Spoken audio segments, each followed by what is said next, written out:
हुशार स्टुडंट आहेस. तू एक्स्ट्राऑर्डिनरी आहेस म्हणून तू ड्रॉप घेतलायस.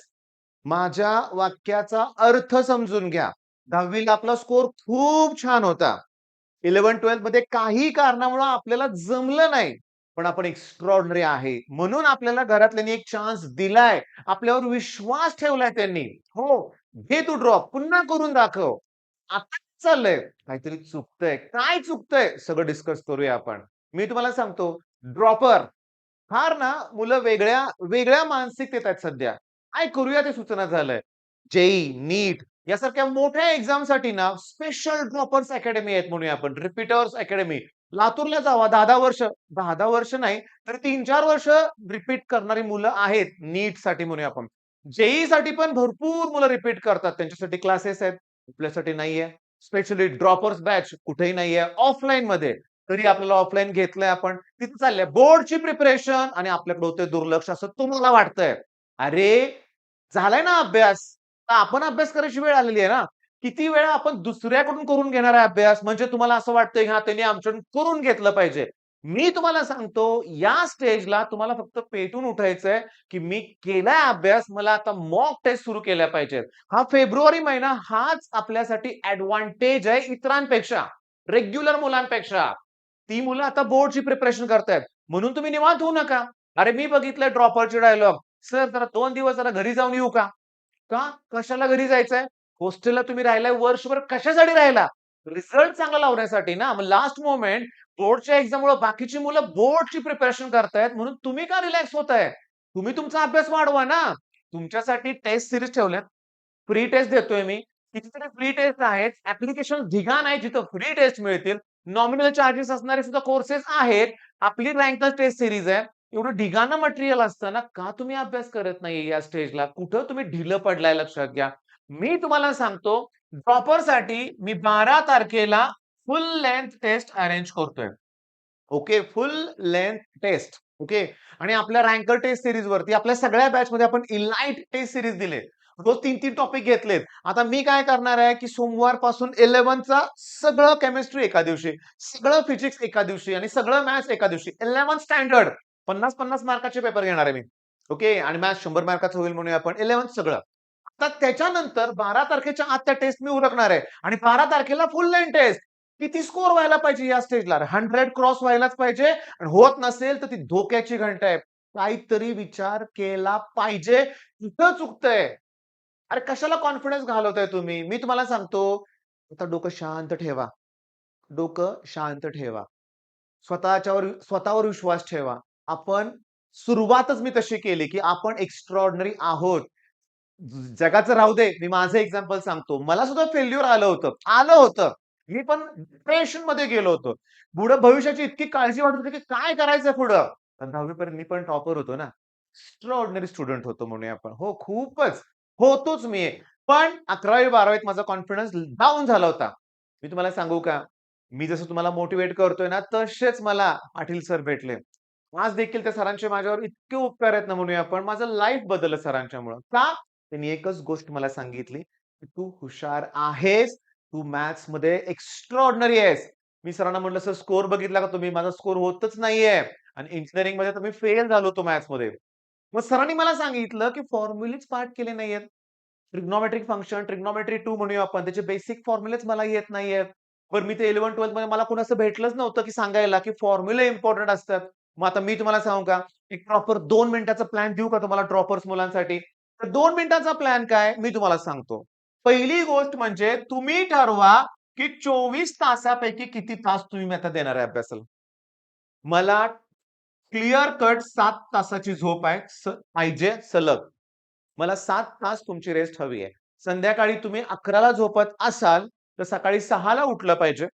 संध्याकाळी तुम्ही 10ला झोपत असाल, तर सकाळी 5ला उठलं पाहिजे. रात्री 2, 3, 4 वाजेपर्यंत जागून अभ्यास करायची गरज नाहीये.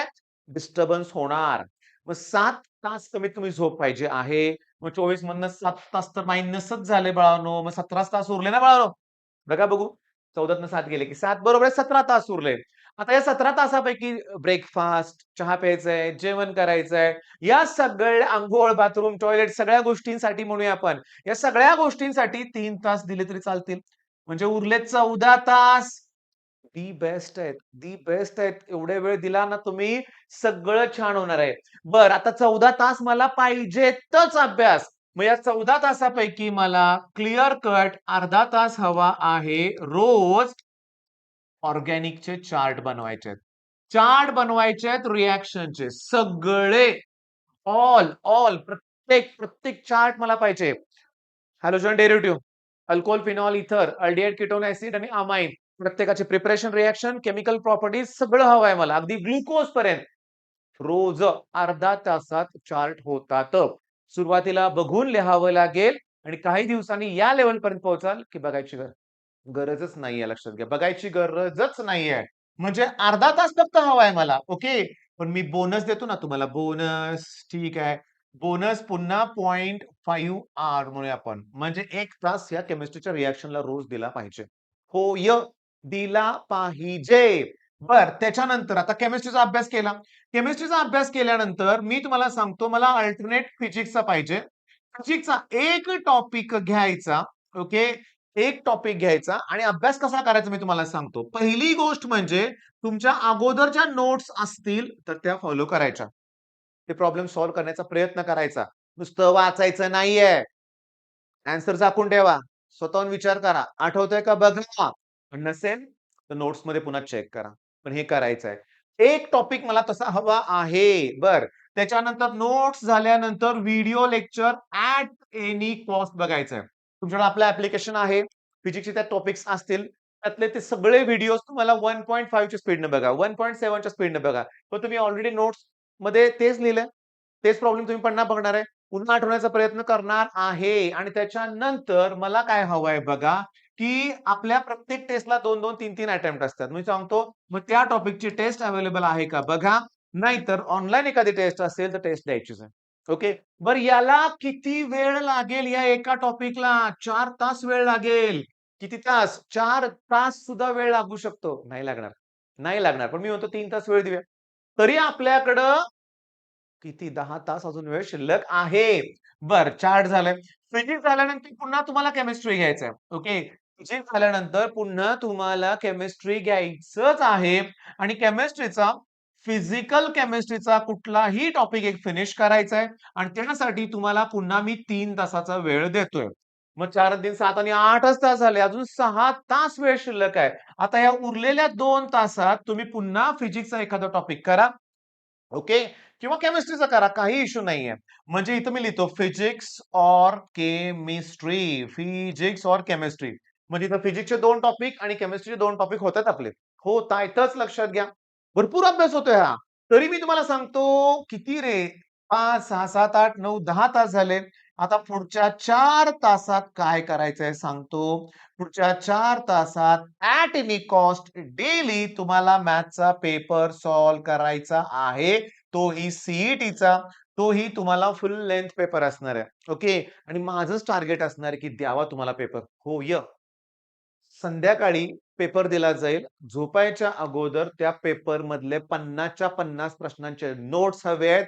तो 50च्या 50 टाइप तुम्हाला रिवाइज करायचे आहेत. कसंही करा.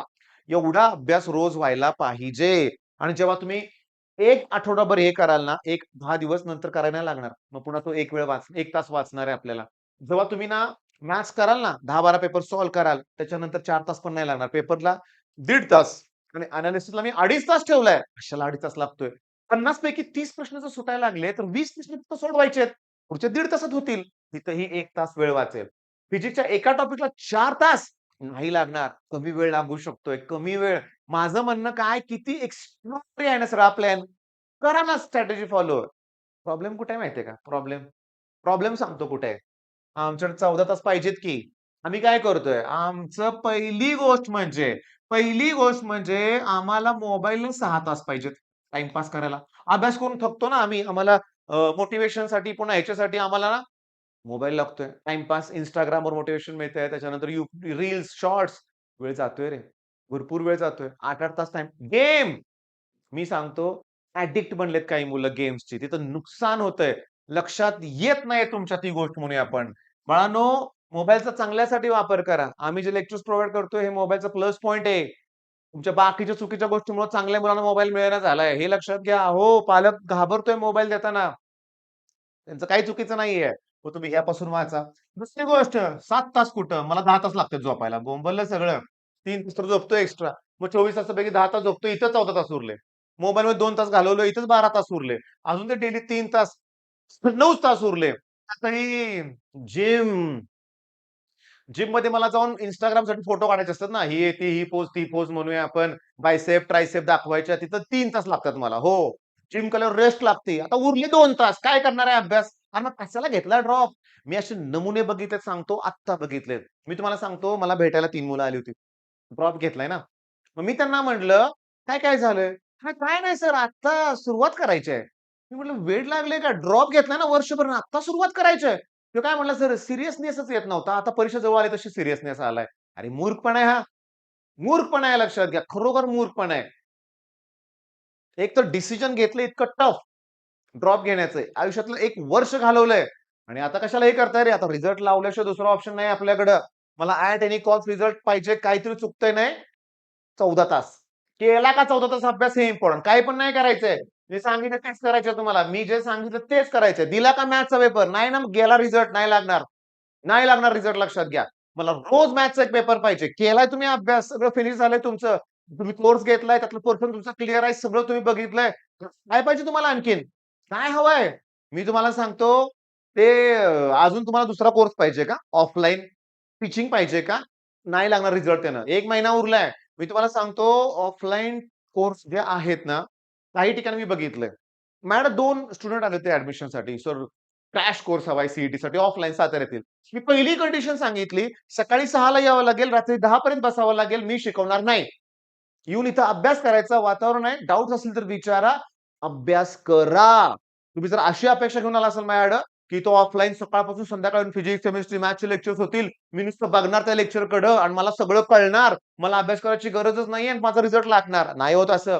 होत नाही. लिहून घ्या मी तुम्हाला सांगतोय. हे व्हायला पाहिजे. हे व्हायला पाहिजे लक्षात घ्या. मला माहिती आहे ड्रॉपर्स तसे कमी आहेत म्हणूया आपण. मी सांगतो, पण त्या प्रत्येक ड्रॉपरने 1 वर्ष दिलंय लक्षात घ्या. आपल्याला टॉप करण्यासाठी मोठी अपॉर्च्युनिटी आहे टाईम टेबल. एप्रिलमध्ये एक्झाम आहे हे लक्षात ठेवा. इतरांपेक्षा पुढे राहणार आहे आपण. कधी? आपले 10-12 तर टेस्ट व्हायला पाहिजेत बोर्ड. नंतर ही जी लोकं आहेत ना, जी रेग्युलर मुलं आहेत, ह्यांच्यात पण हिरे आहेत बाळांनो. बोर्डच्या एक्झाम नंतर ते पेटून उठणार आहेत आणि आपल्या पुढे जाणार पण भरपूर असणार आहेत त्याच्यात लक्षात घ्या. त्यांनी पण कुठेतरी कन्सिस्टंटली अभ्यास केलाय ना. आपण ना आता करूया. मग करूया मला तुमच्याकडून कमेंटमधून येऊ दे. आता YouTubeनं कमेंटमध्ये व्हॉइस मेसेज पण एनेबल केलाय बरं का. मला पहिल्यांदा जड जायचं टाइप करायला सगळं. तुमच्या प्रश्नांची उत्तर देईन. टाइप करा मेसेज तुमचा. ओके. All the best.